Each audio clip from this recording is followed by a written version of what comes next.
Hello student, today we read about chapter number 7, class 7, chapter number 8, devotional path to the divine.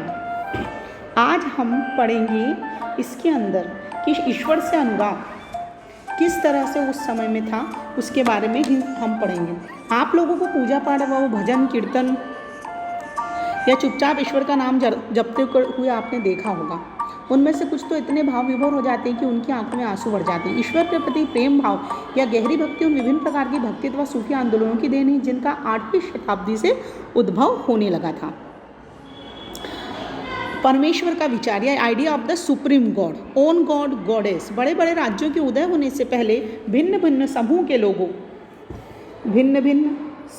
जो लोग थे बेटा,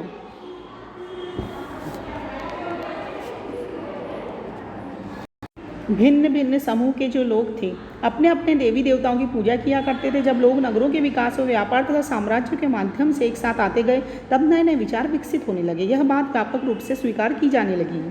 अनेक लोग ऐसे विचारों के कारण बेचैन हुए, इसलिए वे बुद्ध तथा जैनों के उपदेशों की ओर उन्मुख हुए, जिनके अनुसार व्यक्तिगत प्रयासों से सामाजिक अंतरों को दूर किया जा सकता है।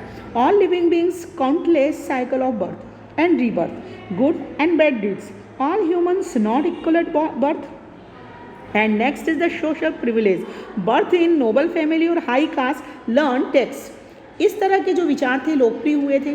विशद धार्मिक अनुष्ठानों के माध्यम से शिव, विष्णु, दुर्गा को परम देवी देवताओं के दर्जा दिया जाने लगा, उनको पूजा जाने लगा, उनकी भक्ति की जाने लगी। भिन्न भिन्न क्षेत्रों में अलग अलग देवी एवं देवताओं जैसे शिव, विष्णु या दुर्गा को रूप माने जाने लगा। इसी प्रक्रिया में स्थानीय मिथक तक किस्से, कहानी, पौराणिक कथाएं बनने लगी। पुराणों में पूजा की जिन पद्धतियों की अनुशंसा की गई उन्हें स्थानीय पंथों में भी अपनाया जाने लगा। भक्ति की विचारधारा इतनी अधिक लोकप्रिय हो गई कि बौद्धों और जैन मतावलंबियों ने भी इन विश्वास को अपना लिया। आइडिया ऑफ सुप्रीम गॉड, दक्षिण भारत में भक्ति का एक नया प्रकार नयनार और अलवार। देखो बेटा, 7वीं से 9वीं शताब्दियों के बीच कुछ नए धार्मिक आंदोलन का प्रादुर्भाव हुआ। इन आंदोलन का नेतृत्व नयनारों, शैव संतों और अलवारों यानी वैष्णव संतों ने किया। वे सभी संत जातियों में थे जिनमें पुलिया और पनार जैसे अस्पृश्य समझी जाने वाली जातियों के लोग भी शामिल हो गए थे। ये समाहित प्यार और शूरता के आदर्शों को अपनाकर भक्ति के मूल्यों में उनका समावेश करते थे। अलवार और नयनार घुमक्कड़ साधु संत थे। वे जिस किसी स्थान या गांव में जाते थे वहां के स्थानीय देवताओं की प्रशंसा में सुंदर कविताएं रच के उन्हें संगीतबद्ध कर लिया करते थे।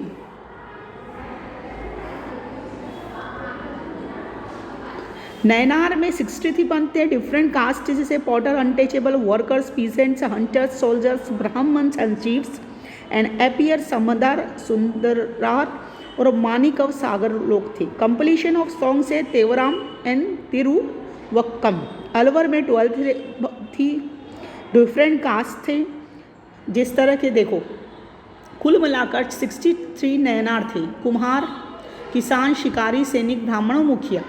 ये अप्यार, समंदर, सुंदरार और मणिक का सागर जैसे गीतों के संकलन हैं। अलवार संत संख्या में 12 थे।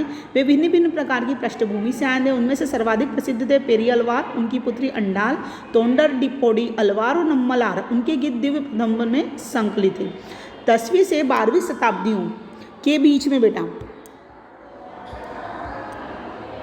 10वीं से 12वीं शताब्दियों के बीच पांड्यन और चोल राजाओं ने उन अनेक धार्मिक स्थलों पर मशाल मंदिर बनवाए जहाँ की संत कवियों ने यात्रा की थी। इस प्रकार भक्ति परंपरा और मंदिर पूजा के बीच गहरे संबंध स्थापित हो गए।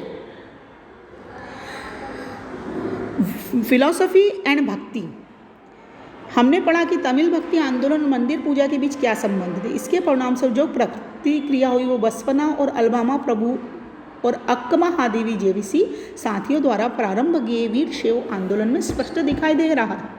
यह आंदोलन 12वीं शताब्दी के मध्य कर्नाटक में प्रारंभ हुआ था। वीर शैवों ने सभी व्यक्तियों की समानता के पक्ष में, जाति तथा नारी के प्रति व्यवहार के बारे में ब्राह्मणवादी विचारधारा के विरुद्ध अपने प्रबल तर्क प्रस्तुत किए थे। जैसे महाराष्ट्र के संतों की मैं बात करूं बेटा, तो देखो इसके अंदर देखो प्रमुख थे शंकरा जो फिलासफर थे केरला के, Advaita, doctrine, oneness of individual soul, supreme god, ultimate reality, brahmans है ना। उसके बाद आए इसी के अंदर रामानुज, जो तमिलनाडु के थे, 11वीं सेंचुरी में आए थे, इन्फ्लुएंस बाय अल्वर्स, ठीक है, विष्णु को मानने वाले थे। उसके बाद आए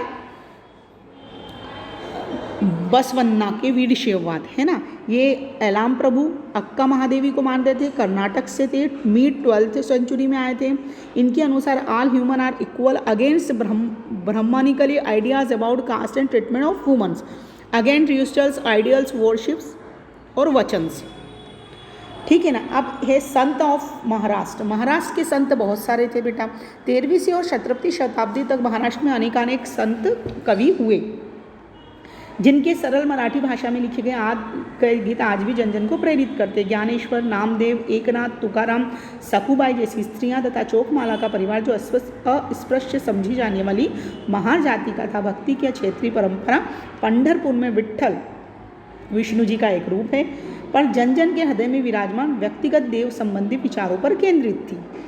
इन संत कवियों ने सभी प्रकार के कर्म कांडों, पवित्रता के ढोंगों और जन्म पर आधारित सामाजिक अंतरों का विरोध किया। यहाँ तक कि उन्होंने संन्यास के विचारों को भी ठुकरा दिया और किसी भी अन्य व्यक्ति की तरह रोजी रोटी कमाते हुए परिवार के साथ रहने और विनम्रतापूर्वक जरूरतमंद साथी व्यक्तियों की सेवा करते हुए जीवन बिताने को अधिक पसंद किया। उन्होंने इस बात पर बल दिया कि असली भक्ति दूसरों के दुखों को बांट लेना है। संत ऑफ महाराष्ट्र के सिंपल मराठी थे। देखो, नामदेव, ध्यानेश्वर, एकनाथ, तुकाराम, सखुबाई, चोखमेला, जो नाथपंथी सिद्ध और योगी थी। ऐसे कई छोटे छोटे धार्मिक समूह इस काल में हुए बेटा, जिन्होंने धर्म के कर्म कांडों और अन्य बनावटी पहलुओं को समाज व्यवस्था की आलोचना की। उन्होंने सीधाचार और योगीजन, उन्होंने संसार का परित्याग करने का समर्थन किया। उन्होंने परम सत्य ज्ञान के लिए चिंतन मनन करने का सोचा और जितनी भी रूढ़िवादी धर्म की आलोचना हुई, भक्ति मार्ग के लिए उसको उन्होंने आधार तैयार किया, जो आगे चलकर उत्तरी भारत में लोकप्रिय शक्ति बना। इस्लाम और सूफीज़्म।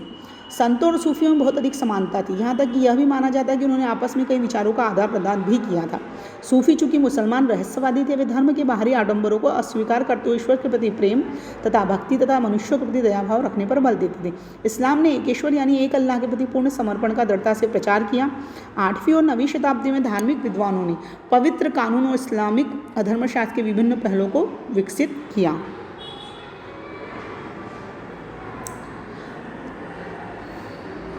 संत कवियों की तथा सूफी लोग अपनी भावना को व्यक्त करने के लिए काव्य रचना किया करते थे। गद्य में एक विस्तृत साहित्य तथा कई हिस्से कहानियों और सूफी संतों में इर्द गिर्द विकसित हुई थी। मध्य एशिया के महान सूफी संतों में गज्जाली, रूमी, सादी के नाम उल्लेखनीय।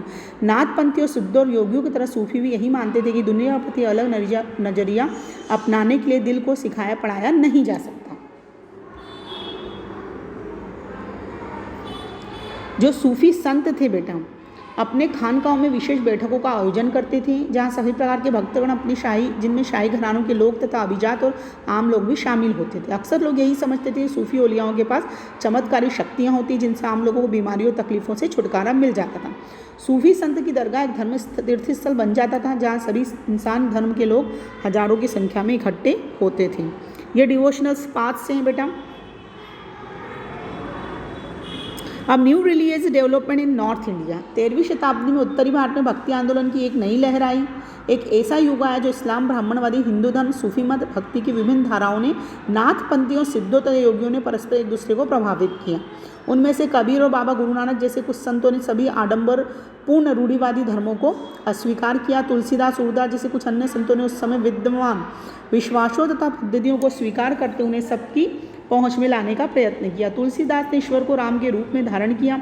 अवधि में लिखी गई तुलसीदास की रचना रामचरितमानस उनके भक्तिभाव की अभिव्यक्ति और साहित्यिक कृति दोनों ही दृष्टियों से महत्वपूर्ण है। सूरदास श्री कृष्ण की अनन्य भक्ति, उनकी रचना सुरसागर, सुरसावली और साहित्य लहरी में संग्रहित है एवं उनके भक्तिभाव को अभिव्यक्त करती है। असम के शंकर देव, जो उन्हीं के समकालीन थे, वे विष्णु की भक्ति पर बल दिया करते थे। इस परंपरा में दादू दयाल, रविदास, मीराबाई जैसे संत भी शामिल थे। मीराबाई एक राजकुमारी थी, जिनका विवाह 16वीं शताब्दी में मेवाड़ के एक राजसी घराने में हुआ था। मीराबाई रविदास, जो अस्पृश्य जाति के माने जाते थे, की अनुयायी बन गई। वे कृष्ण के प्रति समर्पित थी। उन्होंने अपने गहरे भक्तिभाव को कई भजनों में अभिव्यक्त भी किया था। राणा के राजमहल से परे मीरा द्वारा रचा गया एक गीत है। लोक लाज कुलरा मर जादा जगमा जे कणा राख्यारी महल अटारी हम सब त्यागे त्यागो धारी बसनो सहर। राणा जीते क्यों न राखो मासो बेर बिखरो प्यालो राणा भेजो पीवा मीरा हासी रे बार न बाको भयो गरल अमृत जो पियो राणा थे क्या ने राखो प्यासो बेर। आपके विचार से इन संतों ने अधिकांश का विशिष्ट अभिलक्षण यह था कि उनकी कृतियाँ क्षेत्रीय भाषाओं में रची गई, उन्हें आसानी से गाया जा सकता था। महिलाओं की भूमिका इस समय बहुत थी। प्रसारण की इस प्रक्रिया में सभी लोग अक्सर अपने अनुभव भी जोड़ते। इस तरह आज मिलने वाले गीत संतों की रचनाएं तो है ही, साथ इन पीढ़ियों के लोगों को राज रचनाएं मानी जा सकती है। कबीर संभवतः 15वीं 16वीं शताब्दी से में हुए थे। वे अत्यंत प्रभावशाली संत थे। उनका पालन पोषण बनारस में तथा उसके आसपास के एक मुसलमान जुलाहा यानी बुनकर परिवार में हुआ था। उनके जीवन के बारे में हमारे पास बहुत कम जानकारी है। हमें उनके विचारों की जानकारी उनकी सखियाँ और 2 पदों के विशाल संग्रह से मिलती है। बाबा गुरु नानक, कबीर की अपेक्षा बाबा गुरु नानक देव के बारे में हम कहीं अधिक जानते हैं। तलवंडी में जन्म लेने वाले बाबा गुरु नानक ने करतारपुर में केंद्र स्थापित करने से पहले वो कई यात्राएं की थी। उन्होंने अपने अनुयायियों के लिए करतारपुर में एक नियमित उपासना पद्धति बनाई जिसके अंतर्गत उन्हीं के शब्दों को गाया जा सकता था। उनके अनुयायी अपने अपने धर्म या जाति अथवा लिंग भेद को नजरअंदाज करके एक सांझी रसोई में इकट्ठे खाते पीते थे। 1539 में अपनी मृत्यु के पूर्व बाबा गुरु नानक के एक अनुयायी को अपना उत्तराधिकारी चुना। उनका नाम लहणा था, लेकिन ये गुरु अंगद के नाम से जाने लगे। गुरु अंगद नाम का महत्व यह था कि गुरु अंगद बाबा गुरु नानक के ही अंग माने गए थे। 17वीं शताब्दी में बाबा गुरु नानक के उत्तराधिकारियों के नेतृत्व में अनेक अनुयायियों की संख्या का विस्तार हुआ।